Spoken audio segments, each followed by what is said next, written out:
We've already covered the skill of how to make the perfect cup of tea, and today I'm going to show you how to make the perfect cup of coffee. So when you have your guests round, you can offer them tea or coffee, and you know the top skills in order to make them both effectively. So let's get going. As with making a cup of tea, to make the perfect cup of coffee, it starts with the kettle, and you obviously need to fill your kettle up with water, making sure that you don't go past the max line because that can be really dangerous. So you need to fill up your kettle with cold water and then put it on to boil. So let's try that first.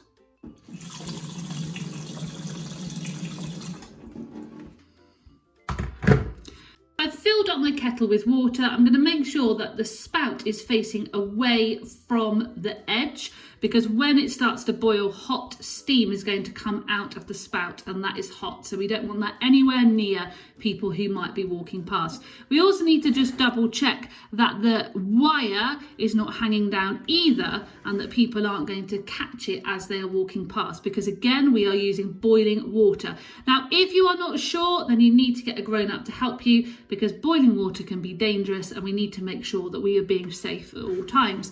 So I've checked the cable, I've checked that the spout is facing away from the edge of the work surface, and now I'm going to put my kettle on and start to boil the water.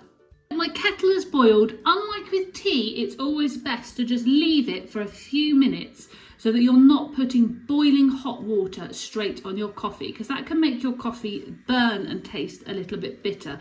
So the kettle is boiled, but now we're going to get our mug ready for our coffee. So the first thing, if somebody takes milk, is you need to put the milk in first.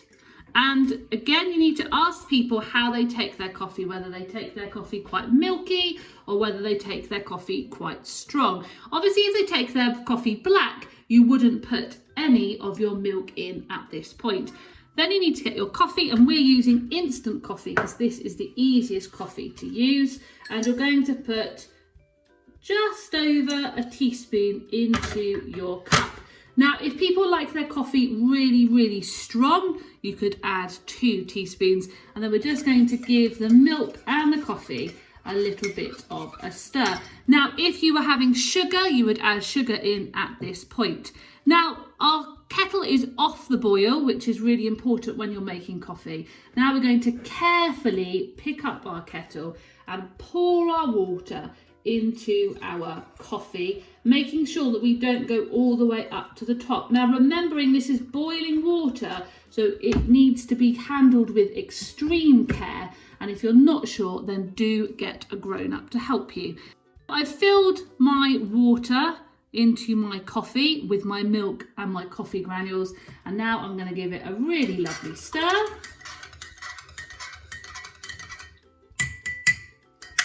And there's my coffee made.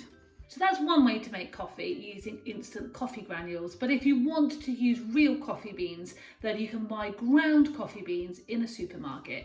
And the easiest way to use those is in what's known as a cafetiere. So if you were going to make your coffee in a cafetiere, then you look at the back and it will tell you how many scoops to add, which you add into the cafetiere, and then you add your water, remembering again that it's off the boil, because you don't put boiling water in coffee because it can make it taste a little bit bitter. Then you need to do a little bit like you do with a tea bag. You need to leave it to brew. Put a little bit of milk in your cup, and then after 4 or 5 minutes of brewing, you can see this plunger, you plunge the bottom,